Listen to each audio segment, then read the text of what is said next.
looks like we're here. I'm here. Nobody else is here yet. So we'll let some people get on. And I'm going to try to get on here and uh, monitor the comments and things. Here we go. Turn all that noise down.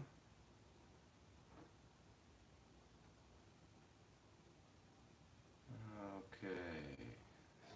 Still just me. Oh, we got a couple people. Hey, what's up, dude?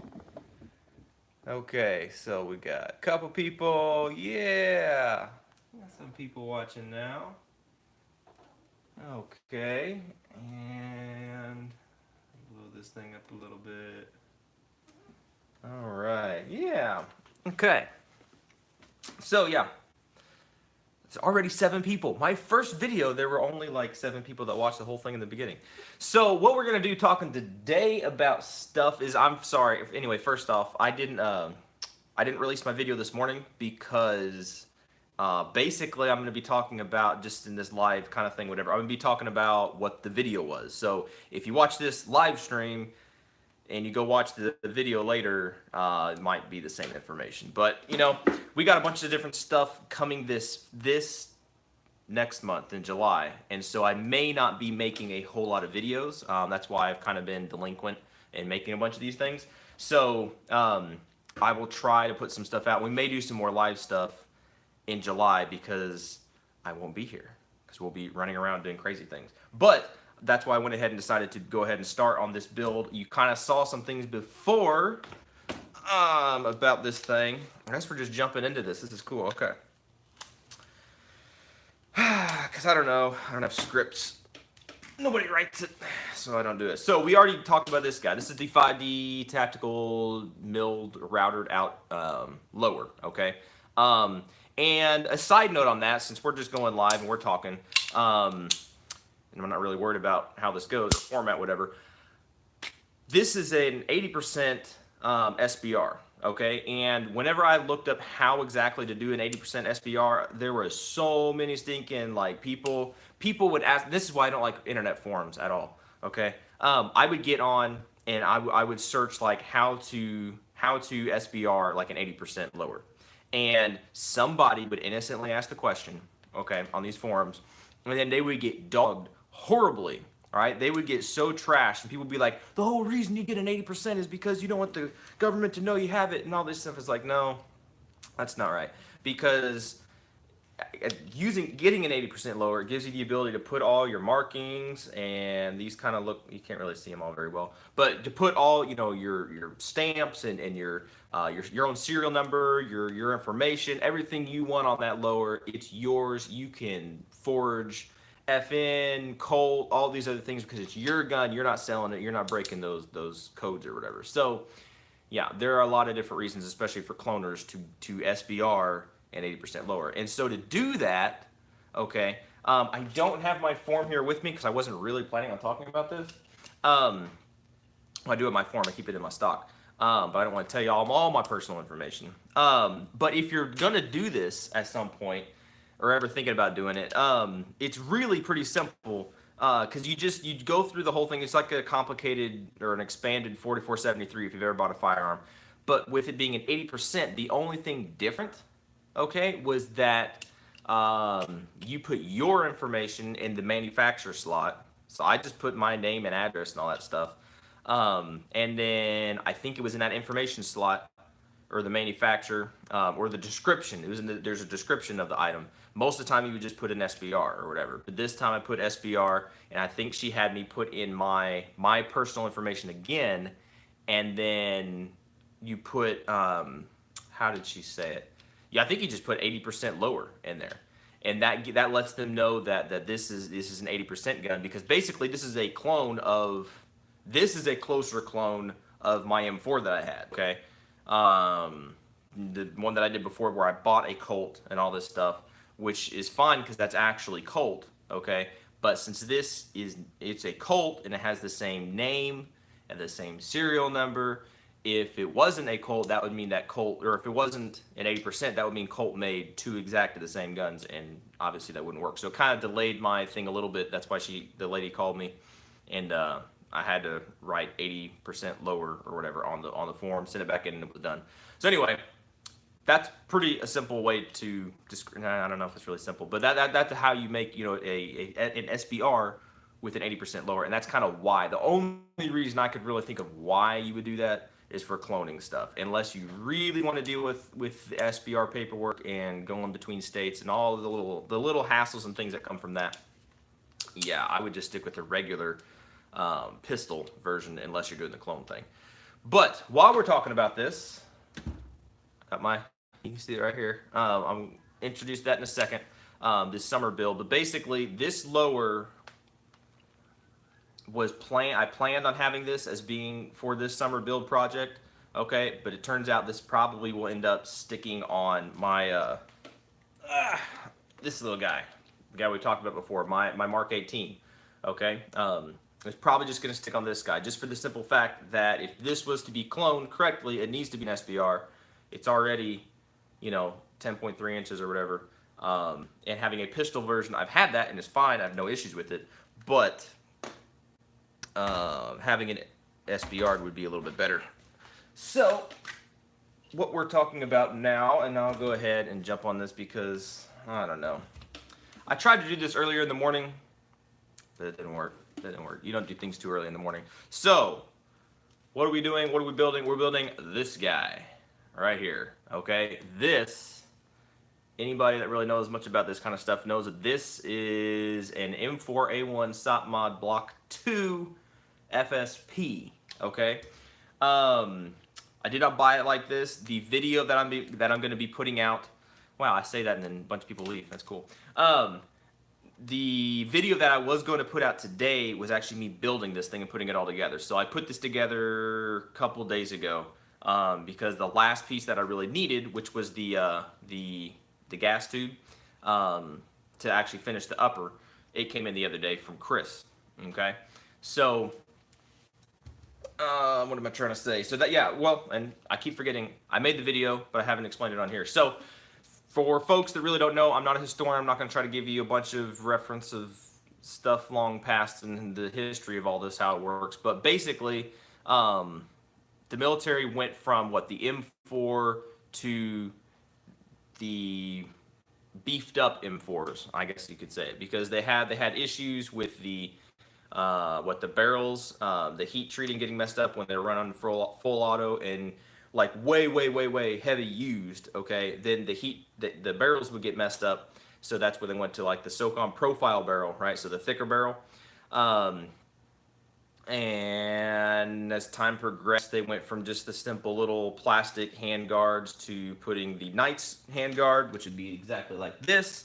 This is the same one, the same kind of hand guard that would go on my M4, all right? Same one, the Knights armament one. And then they went from that, and we're like, okay, well, maybe we need to accurize it a little bit more. We'll make it free floated. So they have a free floated version, which is this. This is free floated, meaning the barrel does not touch the rail in anywhere. It just attaches to the upper receiver, and that's it.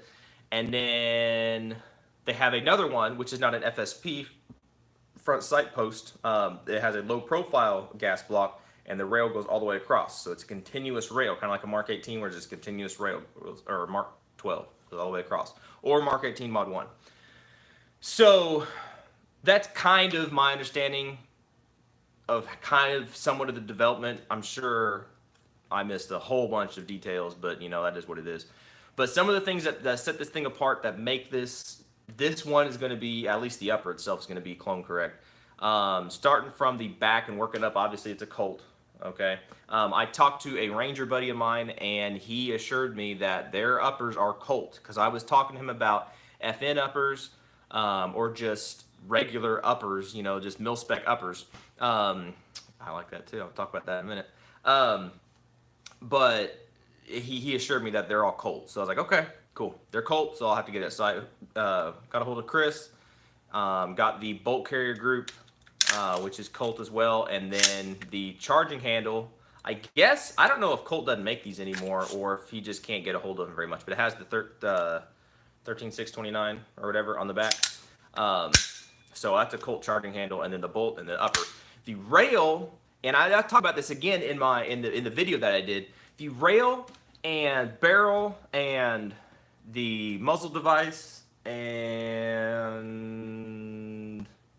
maybe the Mautic rear sight. I can't remember.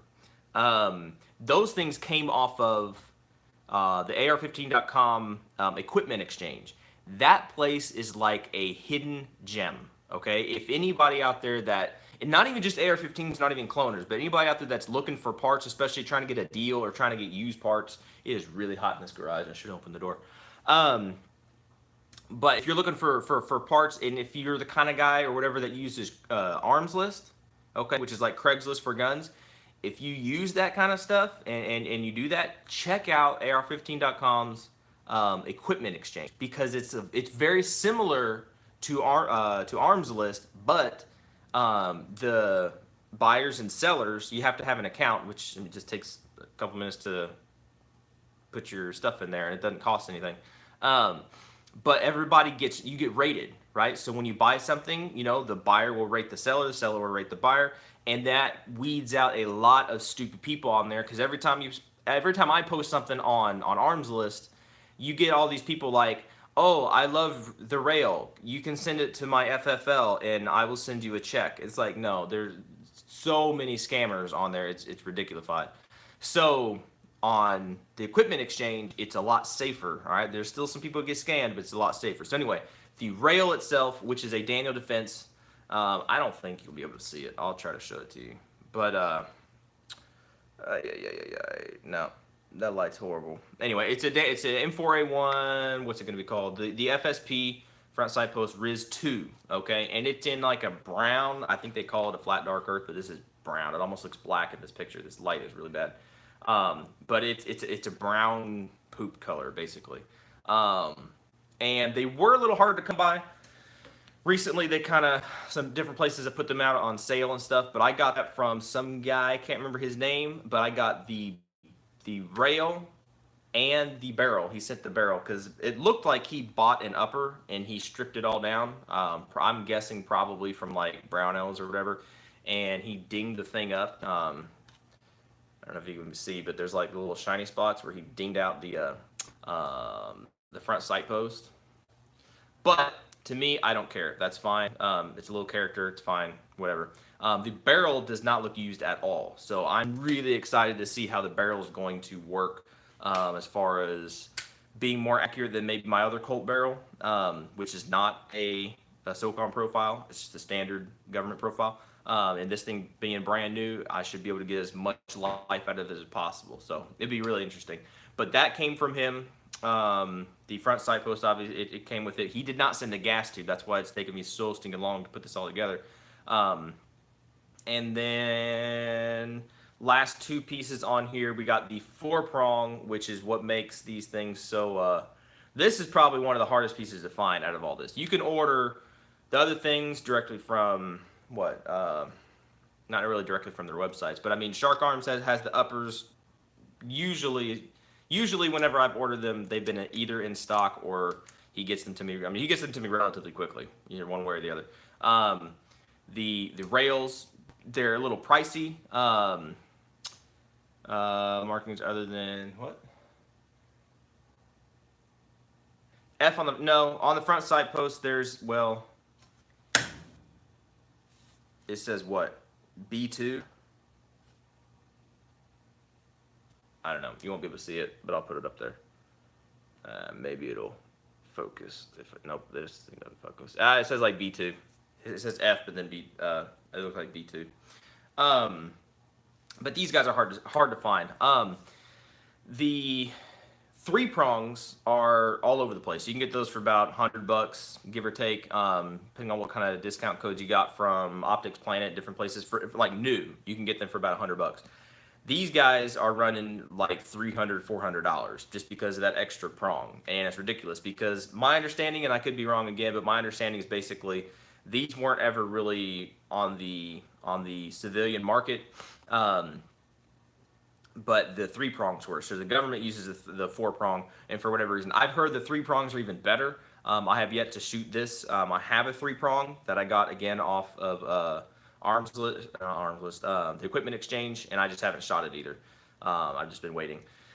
But a guy on the equipment exchange gave me a really good deal on this, relatively good deal, but it was still, it would even cost more than the rail, just this little piece here, which is so stupid, but when you're in the cloning thing, you pay stupid money for little pieces that ultimately are going to be covered up by a suppressor. But it's correct. So anyway, that is the upper basically. And then this guy right here, this little brown angled foregrip, this could possibly be more correct than anything else, even though everything else is like correct. It could be more correct because this was actually given to me by a ranger buddy of mine, that they had a bunch of them and he decided he didn't need all of them, so he gave me and a couple other friends just some extra ones. So it's like, cool. So that will either stay on here or that will go on another build, which I wasn't really planning on building, but pieces are kind of coming in, so maybe I'll just put it together. But yeah, so that'll be kind of interesting. What did you say? The name of the website. If you go to, just look up ar15.com, Keaton. Look up ar15.com, and then it's good. It's a big forum website. It's kind of hard to search things, but if you go to their equipment exchange, you kind of got to get your feel for the whole website. I'm sure they could set it up better. It's not real high tech or whatever. I don't know. Intuitive is the word I'm looking for. It kind of is, but you got to feel your way around it and figure it out. But there's a button for an equipment exchange.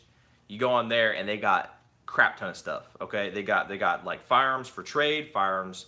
They don't sell firearms, just a forum thing, right? So it works like Arms List, to where individuals can post things and then businesses, I guess, also can post things.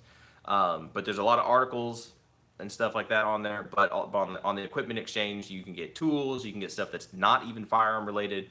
You can get things just for AR-15s, just for AR-10s. You can do pistols, you can do lights and optics, used and new and whatever. There's a lot of different stuff. So let's just look up ar15.com and then go to one of the little buttons in there, the equipment exchange. Anyway, for UGI upper, Washer 10s are good. Yep, I had a Washer 10. Trying to sell that to do that. Yeah, you can do that. Let's see. That's the upper. The lower, everything else on this, we've talked about this before. I think we've talked about all this before. The other last piece I was waiting on that came in with the front gas block is this B5 B5 stock. Okay, I've had this guy before. No problems with it at all. Oops. This is just a knockoff kind of version of the B5. It's not, I don't know exactly who makes it. Somebody corrected me on it and told me who made it, but I can't remember. But it works and functions pretty much the exact same as a B5. It's really like the exact same size and everything. The only main difference when you look at these two, and I don't know if you would really pick it up here, but I don't really want to call it a knockoff because they don't advertise it as a B5. But the cheaper one, I'll say that, it is, it's kind of a little, I don't know if it's more porous or it's got more texture to it. All right, but it does actually seem to absorb the light a little bit better, whereas the actual B5 is a little bit smoother and a little bit more reflective. But anyway, this came in from Chris, and this is one of the last pieces that I need. So the lower is going to be complete, whether it's for a Mark 18 or for the M4A1. Either way, and I've kind of beaten all over the bush, and I'm sure it's hard to follow my drift. But what I'll probably end up doing, and y'all chip in here and tell me what you think. If this gun right now, this is a 14.5-inch barrel, right, with a longer muzzle device. If this was pinned and welded, this would not need to be on an SBR or a pistol lower, right? Because this would be over the 16-inch overall length. Okay, and I've told y'all before, remember, I have a 4-prong right here, okay, and then I also have a 3-prong.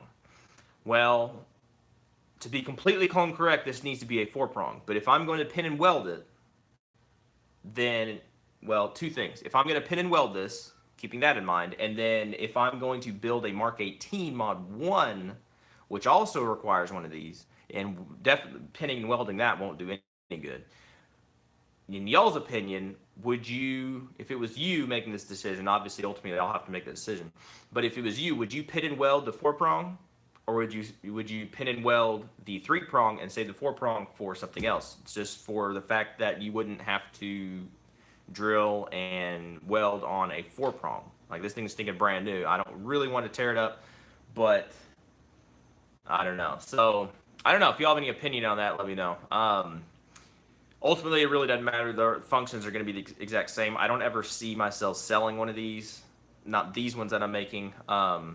So resale value is not a big deal to me. But I don't know if that's really worth drilling and tapping, or not tapping, but drilling and welding this guy. I don't know.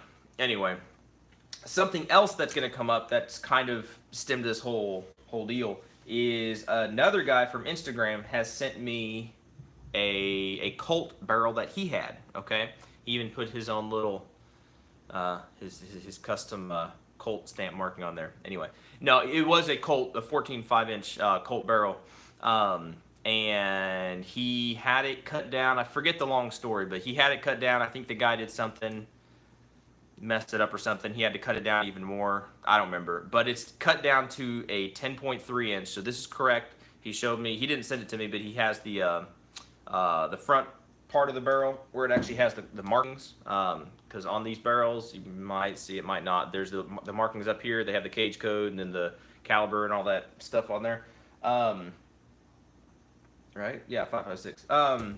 But this was obviously chopped off up here, so this piece is missing. So those marks aren't there. But all intents and purposes, this is a Colt barrel. So since he sent me this, that's what's got me thinking about building a mod 1, a Mark 18 mod 1, which would almost round out my whole M4 conglomerate of collection, whatever, because I have the mod 1 or mod 0 right here, which is pretty much correct. Okay, obviously the light is not correct, and this muzzle device is just an A2, and until I don't know if I'll ever get the Knights can, which would be really cool, or if I'll just get like the Surefire,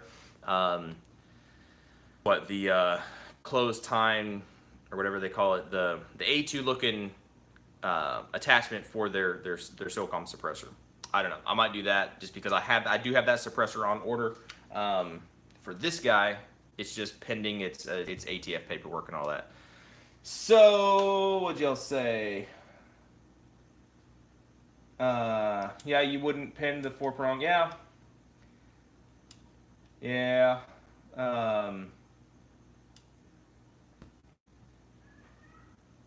Yeah, because the arc jump. There you go. Yeah. So anyway, so you could, I don't know if I'll pin and weld it or not. One way or the other, something's gonna be pin and welded on there, and that is also because if I'm gonna do that, if I'm gonna pin and weld it, if this is gonna be a permanent thing, then that gives me the ability to keep this for a Mark 18, and then to mill out another one, which would actually say M4A1, because this thing just says M4 carbine, but to mill out another lower, correct mark it, stamp it, all that kind of thing, and keep it as just a rifle, and not have to worry about the whole SBR thing if this is pin and welded, and then have the correct markings down here and all that, which would mean building a whole other lower, which would mean having to get another stock, and all that stuff. So I don't know. Decisions. So anyway, so that's what's going on right now. I don't know why I didn't make a bunch of videos as pieces came in. I kind of put them up on Instagram. I really don't know why I didn't make a bunch of videos for y'all. Make it more interesting instead of a anticlimactic reveal of what this is. But this is what we're building now. The only thing left on here, like I said just a second ago, is the suppressor coming in, or getting approved. It's already in. Getting approved, and then we'll go out and shoot it. And my idea on this gun, also chip in your advice here, what you think. My idea on this gun is this may end up being as correct as it's going to be with either the Mautic rear sight, or I have a Knights rear sight that might suit better on here, just because the Knights is a little bit lower profile than this. But the optic, I'm very torn on the optic, very torn. According to my Ranger buddy that gave me the Angle foregrip, his favorite optic to run on these things, or Mark 18s, is that Elcan Spectre, I think is what they call it, but the Elcan.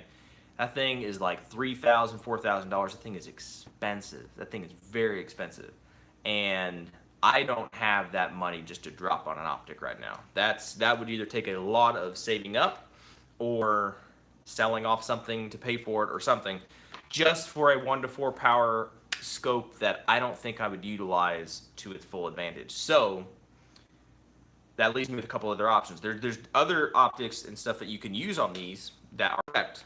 Particularly one that I'm kind of interested in is, and I get them mixed up, I think it's the Aimpoint, the H2? I think it's the H2. I think it's the H2. See, I get there's an H1, H2, T1, T2. I get them all confused. But anyway, I could get one of those. But then my thinking on that, like that would be correct. I don't have one of those. It'd be awesome. But what am I trying to say? Sorry, I'm having a brain fart. If I had that, I think I would almost be neutering this thing, because from everything that I've been told, this thing is supposed to be like a tack driver. This thing's supposed to be very accurate, you know, big old heavy barrel, supposed to be really, really good. Well, if you put a little Aimpoint on it, yeah, it'll be good for CQB kind of stuff, or just shooting around steel at, 100, 200 yards. But if I want to do any kind of precision work, or particularly if I want to go like deer hunting or coyote hunting, or shooting little targets at 300, 400 yards, having a magnified optic would make that a lot easier. So there are a couple different options as far as magnified optics. I have my ACOG I could put on here, but then I don't know if that would be almost just my M4. I already have that, so I mean I could put it on here, but then I have to put something else on my M4. I don't really want to get two ACOGs right now. Ultimately, I think it'd be really cool. I like variable power. I can't remember what they call them. There's a certain name for them, I think. But the small powered scopes, the 1-to-4s, 1-to-6s. I think maybe they even make some 1-to-8s. I don't know. But I think Vortex makes one that's what is it? The Razor. I think it's the Razor Vortex. But from what I understand, it's super clear, super crisp, and everything, and it will. What am I trying to say? See, this is why I have to stop and edit everything all the time. It's super crisp, super clear, but it's very expensive. Kind of the same thing as the Elcan. All right, Elcan seems to be great, but it's very expensive. So what I do have for right now, and what probably will go on here just for shooting and having fun, I have, and it's completely not clone correct, but that Bushnell, the 1-to-4 with the throwdown lever. I think I've had that in another video. That's a pretty good scope. It's good. It's fine. Not clone correct at all. Not really a precision thing, but it gives you that ability to switch to 1-to-4.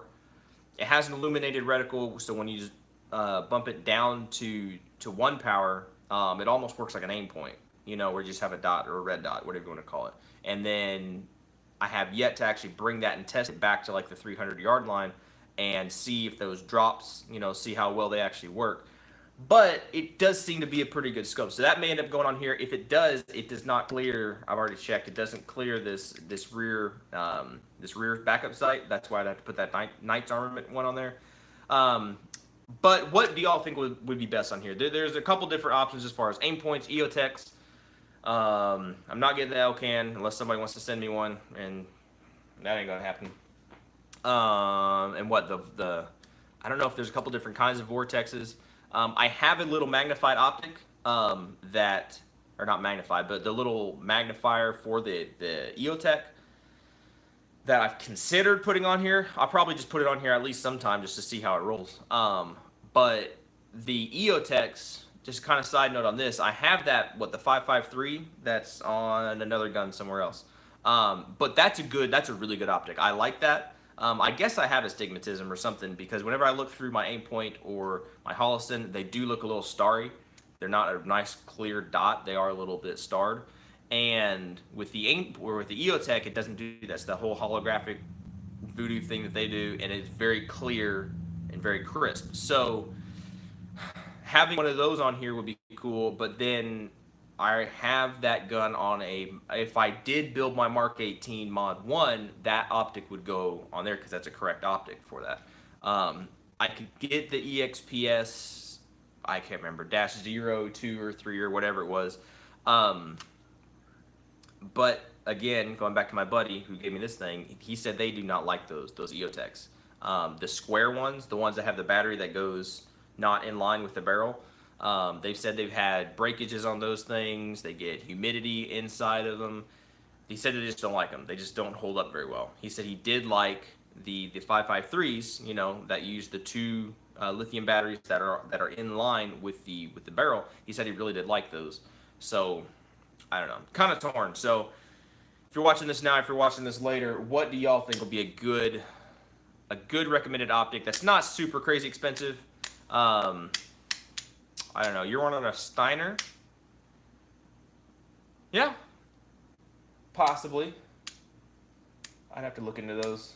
How much are those? Or I don't need to know your personal stuff, but like how much are those running right now, the Steiners? Because that could be cool. I don't know. I watch a lot of Garand Thumb stuff, and he's got some cool optics. And technically, if you wanted to be real technical about this Clone Correct stuff, like 500, see, that's not bad. 500 is not bad. Appreciate that. But Garand Thumb, he's got a lot of stuff, and obviously he gets a lot of things given to him to test, so he doesn't necessarily have to buy it. So he gets a lot of higher end things. But if anything that he puts on his gun, see, if you want to be real sneaky about this cloning thing, he's in the military, right? So if he has a Mark 18 and he puts stuff on it, doesn't that make it Clone Correct? So I don't know. Anyway, because he's had some different stuff on there. I think he's had some what was it? The Holosun. And again, I love Holosun. But so far it's not really Clone Correct unless you use that little loophole of seeing some active duty guy using it on a gun. Maybe because it's not his work gun, that maybe wouldn't be right. I'm sure the people on the forums would crucify me for saying that. But I don't know. If you could get a picture of it being used, then you could use it. So anyway, that's most of what I was talking about. That's what we're building. So we're gonna it'll be at least a month before we actually get out and shoot this thing, because we're gonna be running all over the place, doing a whole bunch of crazy stuff. And I'm not gonna be able to be out shooting things, which is why I decided to do this live versus posting my video this morning. And Wednesday, I didn't do it there. The Vortex, yeah, and if it is ever used, and see, that's where I gotta try to find a picture of it being used to make it Clone Correct. If it's not, then I could, see, I don't know, what am I trying to say? If something is Clone Correct, just like this stupid 4-prong thing, I am a lot more easily justified in spending money on it, right? If it is just a good optic, that opens up the window to like a bunch of different things that are like really, really good. Like I just mentioned them, like Holosun, really good optics, but they're not Clone Correct. So I don't know. If the Vortex the PST, see the 1-6s and stuff like that, I do like that. I think that one of those kind of scopes, and I may end up going with something like that. I really might, because one of those I think would fit at home very, very well on this, because being able to dial it way down, because this is still relatively short. Okay, well, by the time this is on here, it's about 16 inches, so it's still relatively, it's not long, it's not like my Mark 12, right? And then obviously with a Canon there, it'd be longer, but it would still be usable with like a 1-power scope. But then I really think the accuracy on this thing is, just speaking of its reputation, that's what I'm trying to say. Speaking of its reputation, it should be pretty accurate. So it should really benefit from a magnified, like what you said, a 1-6 or something like that. So that's the guy. Something else, I mentioned this in another video, okay? And I kind of want to get y'all's opinion on it. I kind of did last time. These are probably the same people watching. I recognize most of you. Actually, I think I recognize Keaton. I don't know if I recognize you that much. You sure you've been on here, and you maybe have been on here forever. And I don't want to offend you, but that's okay. We all get offended. It's fine. But 3 things, all right, or not 3 things. I'm debating now that this is basically built. Okay, besides the optic, which could be more expensive than the whole thing combined put together. Now that this thing is actually like intact, I have it, and I'm kind of thinking ahead, like trying to figure out what exactly there is to do next. I am considering doing either and everybody's done it before, I know, and I'm like a year behind the trends and everything, but I still think they're cool. But it's like a tricked out Glock, like the 80% lowers, because you can get those relatively cheap, and now they have the Glock 27s, 26s, the models. But to do one of those with like an RMR cut thing, something like that. I don't think that'd be terribly expensive. I think combined everything, I think I could keep it under like $1,000. To do something like that, that's an option. To do something like I mentioned it before, like the SR25, so a 308. I have like an AR10. It's a Alexander Profab from AIM Surplus. And it's good. It's fine. It's not like a necessarily a tack driver, but I've killed deer and a pig with it. So I mean, it works. It's fine. But it's not to do a true like clone like I try to do. That's going to be a little bit pricey because you got to get the specific rails, which are like $500-600 or whatever. They're expensive, and then the receivers themselves, they're different. Then you can't get like the cheap PSA stuff. It doesn't really work very well. But anyway, that's an option, SR25. And then if I was to do the suppressor for that, dang, because I like suppressors. Those things are expensive. They're really cool, but those things are really expensive. So what's up, baby girl? He's sleeping, isn't he? He's not sleeping? Go ask your mama. He is away. Okay, go ask your mama because I don't know. Anyway, we had a little interruption. That's cool. So that's the SR25. Suppressors are super expensive. Suppressors are stupid expensive. What, like, I think, correct me if I'm wrong, but it was like $6,000 for the actual SR25 suppressor that goes over the barrel, the big long, it's like 2 foot or whatever it is. That'd be cool, but dude, I could buy a truck. Okay. So anyway, that's an option. The other option, and I kind of really want to do, but I'm kind of torn, and I mentioned it before, but another Mark 12, all right? I love the Mark 12s, but another one, like a Mod 1, but in 224 Valkyrie, okay? I contacted the, who was it? Allen Engineering, who makes the AEM5, the suppressor for the Mark 12. And I wanted to make sure, like with the pressures and everything, like the caliber is basically the same kind of bullet, maybe off by just a little bit, but that's fine. But they said that the AEM5 that I have on my Mark 12, that will work, not get damaged, there's no issue shooting a 224 Valkyrie through it. So my kind of thinking on that would be, it would not be a clone at all, okay? Definitely not a clone, because 224 Valkyrie is not a military round at all, at least not that I know of.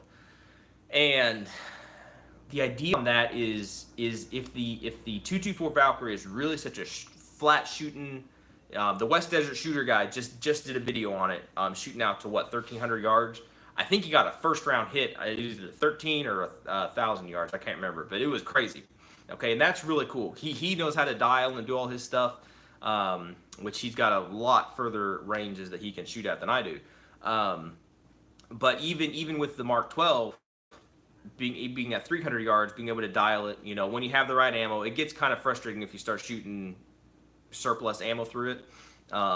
Even steel, or not steel, even just brass surplus ammo, federal stuff. It's not exactly right when it comes to the dials and everything, but when you start using the correct 77 grain stuff, it's gold. But my thinking is if I was to get a 224 Valkyrie in basically that same setup, right? Then it would be able to shoot a lot flatter, I think. It would just extend, it would make that gun just a little bit better out, a couple hundred more yards or something like that, or maybe 300 more yards, but I don't even shoot out to 1,000 yards. So that might be lost on me. So the 224 Valkyrie Mark 12 or the SR25, those might, I don't want to say they'd be wasted on me because as of now, the furthest I can shoot is 300 yards. Okay, and that's like iron sight range. You should be able to hit what you're shooting at with iron sights. Now, obviously, if you have a scope or whatever, or a good optic, you should be able to tighten up, work on tighter groups, Yeah, or the Holland. Now, see, I don't know.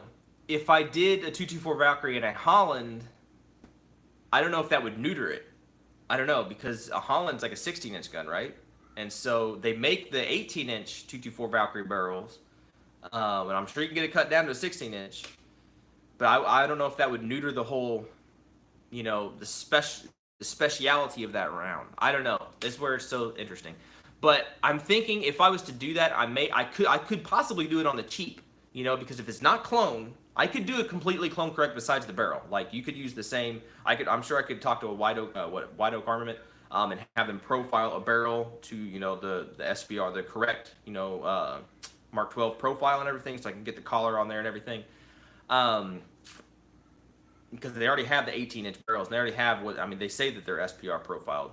But I could do that and then put everything else correct. Or if it's already not cloned, I can get, and I've seen it, but I haven't gotten it yet. But it looks like the same, the Knights Armament, the free float rail for the Mark 12.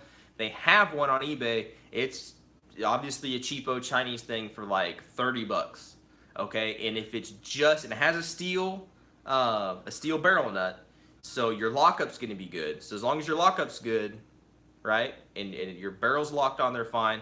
I don't put, you know, lights and lasers, and lights doesn't really matter, but lasers and aiming devices on that front rail. So if it's the specs are off just a little bit or whatever, if the thing's not already clone correct, then it's just functionality, all right, and cosmetic. It looks similar. It has the same locking ring as the Knights.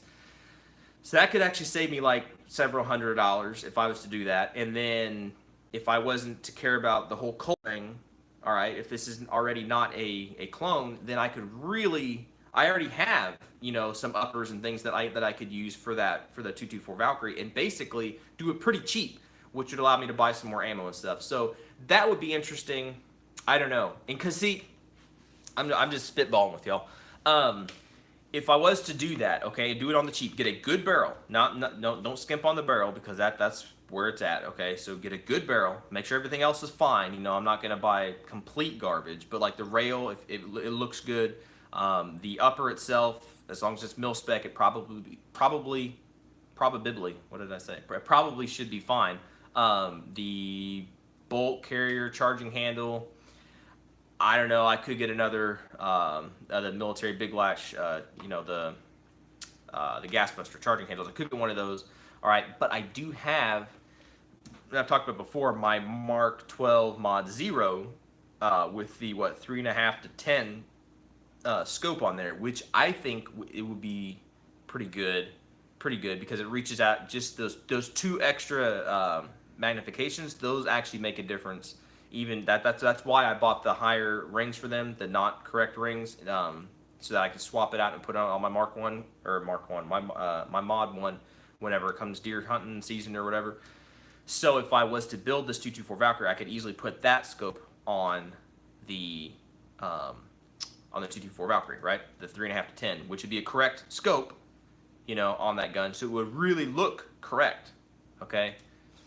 Just by the passerby, by the experienced clone person that wants to say everything's not right, nah, it wouldn't look right, because you can tell. I think you know, like you can look at the different, you know, the cutouts. They're square. Some have the little slants. Yeah, you can tell a lot of stuff. But anyway, that's an idea. I don't know. 80% SIG, 80% SIG. Do they make it 80% SIG? Great White Ford 1? Do they? I didn't know they did. If they do, that's kind of cool.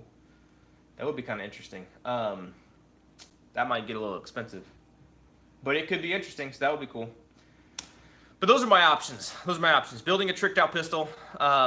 Matrix Precision has frames. Huh. I have to look into that. That could be a possibility. A long time ago, I bought a 1911 80% with a Phantom jig. That thing looked cool. I was ready to get going on that. One thing led to another, and I ended up selling it. So I don't know. Sometimes I look back on that and wish that I hadn't, but it's an option. It's an option. I don't know. But those are my options. A tricked out Glock, or maybe a SIG. I don't know. But a tricked out pistol, and then the 224 Valkyrie Mark 12, and then the SR25. Those are kind of looming on the horizon of probably not this year, unless something really crazy happened, like at the end of the year, or building those next year. All right, recouping everything, getting ammo and stuff for these guns, and actually testing these guns, which brings up another subject. But that's kind of what's going on this year, and then those are things that are looking a little bit down the road, a little bit around the corner. So something that's kind of what should be happening probably in August, right? When it's right, nice and hot and nasty. Speaking of hot, I'm sitting here sweltering and I have a drink. Yuck, sorry, I dribbled. LaCroix, dude. LaCroix is actually not that bad. And Costco had them on sale, so got a really stinking good deal. And the thing is sweating just about as bad as I am. Nasty. So anyway, come August, we will be doing, what are we going to be doing? We're revisiting the Mark 18s and the M4s. Not this guy. I'm considering, I don't know. I'm not going to throw this guy in the mix, but you know what? How I had my correct and my inspired Mark 18s and M4s, right? The PSA M4, the Colt M4, and then I don't even know what it is. I don't know who makes that upper for the inspired Mark 18, but then the Colt Mark 18 upper. But I'm revisiting those because something interesting. I'll go ahead and talk about it now because we're already like 45 minutes in, and most people aren't going to watch it all the way through. So if you're still watching, then you'll get to know this stuff. So for those of you watching, something that is very interesting about those rifles that I've had. If you remember, I don't know if y'all 5 people, whatever, that are watching this, if you have seen my Clone Wars, where I pit the cheap versus the expensive, you know, the Colt versus the PSA, or the knockoff versus the Colt. What was very interesting to me was that the knockoffs seemed to be shooting just slightly tighter. Okay, and come August or whenever, I'm going to try to break out my targets and actually like average everything together and see, because it appeared every time that I would bring those targets out and do those videos, the knockoffs or the PSAs, whatever, they would shoot tighter. And I was like, what the world is wrong with this? I got like $1,000 Colt gun by the time it's all said and done with all its stuff on there, and then like a $500 cheap gun with a Chinese knockoff $80 ACOG cheap thing, and it's out shooting the Colt. I was like, what is up with that? I don't understand. But I think I figured it out. I really think I figured it out. Colts, okay, as you might be able to tell on here, lighting's horrible, so you may not be able to tell. But if you look at that chamber, that's nice and shiny, right? And you look up here at the muzzle, you might not be able to tell. But it's nice and shiny in there. These are chrome lined.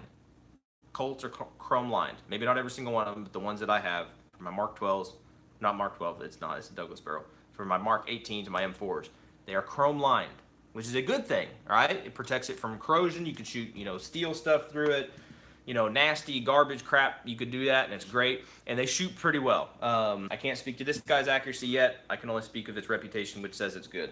But they have shot consistently well. I don't want to say very well. They're not like knocking dimes at 100 yards yet, but I haven't tried.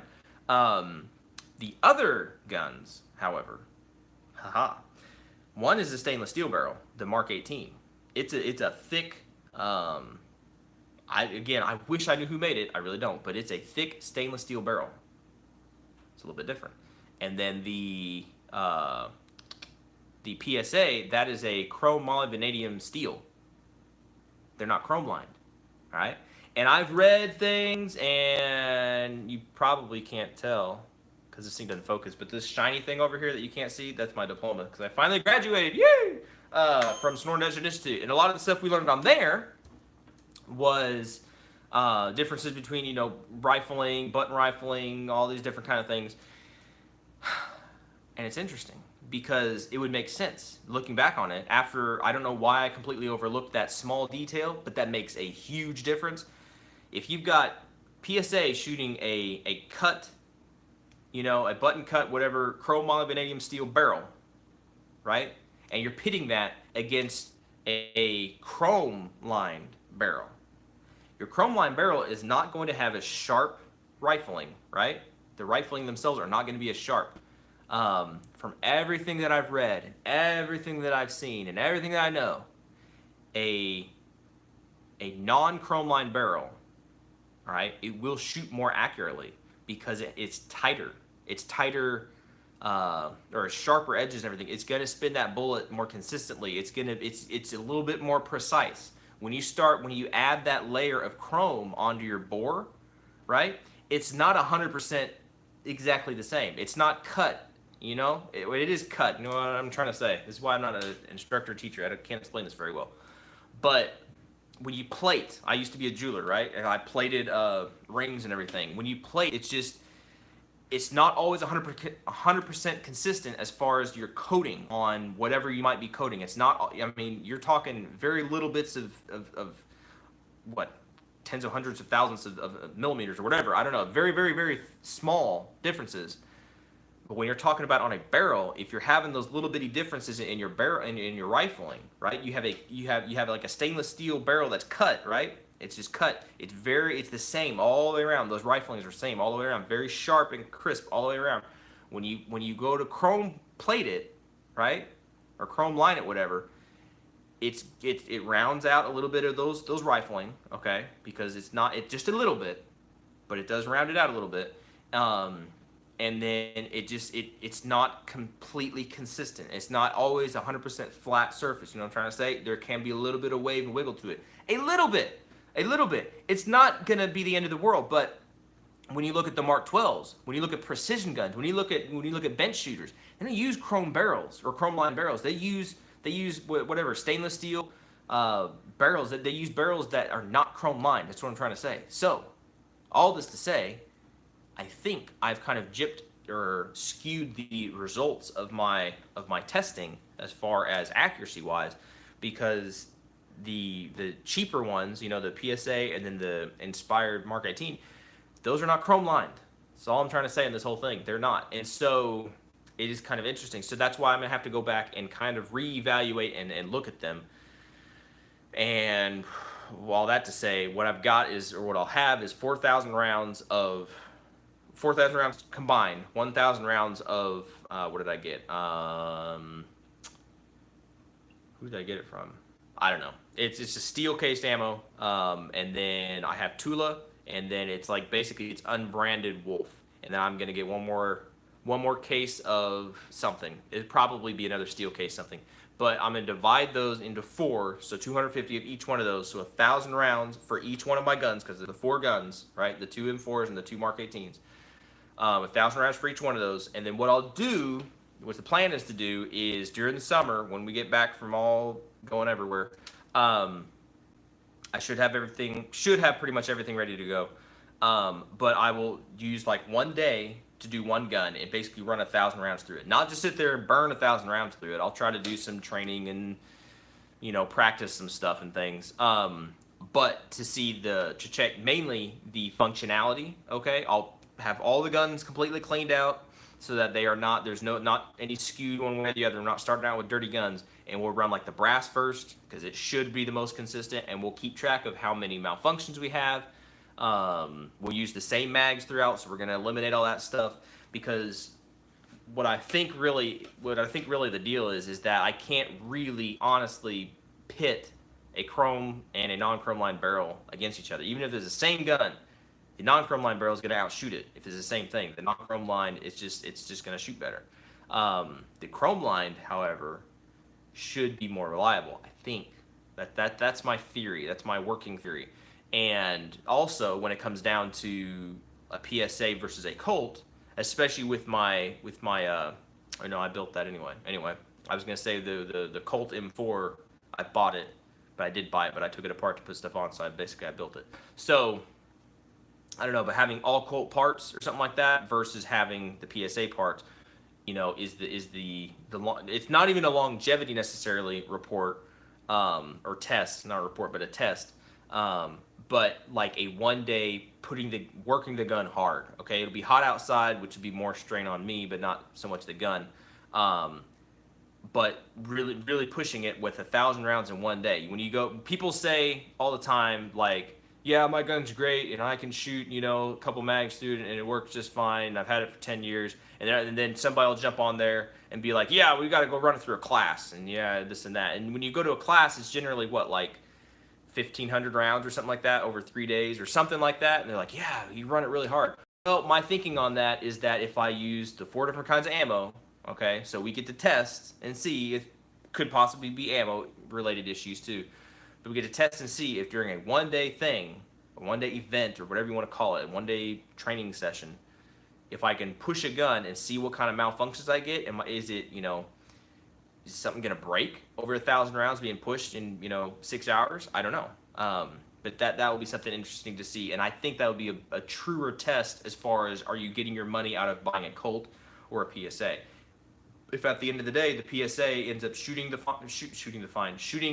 better and functionality wise is on board and on par, maybe after 1,000 rounds it's just going to take 2 more rounds and all of a sudden the Colt or the PSA is going to blow up. I don't think so, but I don't know. Colt is more heat resistant as far as I know. Yeah, Chrome might be. I have no idea. It could be. I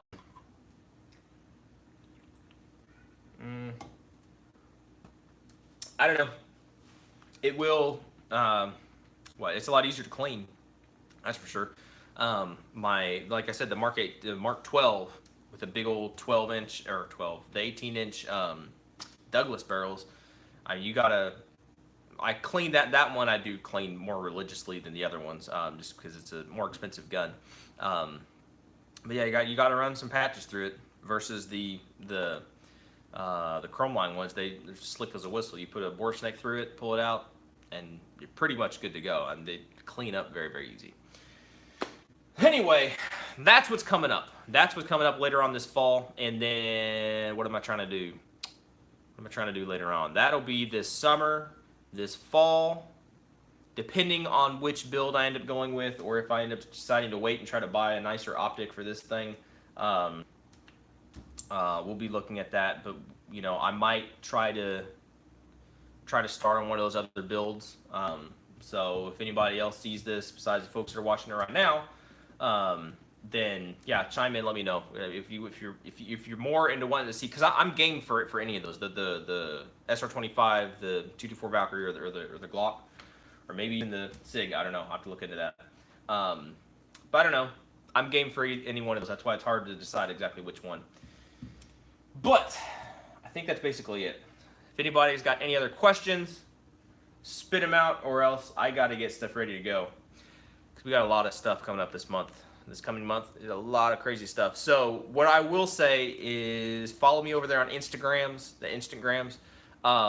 because I don't want to tell you all my personal information because that's kind of stupid. But we're going to be going around a whole bunch of different places. So if you follow me over there, you'll be more likely to follow me and kind of see what's going. I probably won't be posting a whole bunch of videos because I don't know the situation and circumstances we're going to be in. So I can't promise anything. And I haven't been able to make a bunch of videos before and then put them out. So I don't know. Anyway, I appreciate y'all. It's been fun. We'll do this again probably sometime in July. We'll do maybe 1 or 2 more of these. And it might be a little bit more interesting. It may not be as gun related just because where we're going to be. But yeah, we'll leave that up to further things. So appreciate it. Y'all be good, be safe. Any questions, whatever, pop them down in the comments. Don't send them on the message thing, I don't think, because I think they're cutting that out in July because people don't use it or something. But follow me over there on Instagram and check that stuff out. I can't think of anything else. Gunstreamer. I put everything I put on here, I put on Gunstreamer. It's just a more it's not a Nazi site. It's not like YouTube. It's not Nazi or anyway, y'all be good, be safe. I appreciate it. We'll catch you in the next video, and we'll stop this. Stop. I don't know how to stop. Stop it. Appreciate that.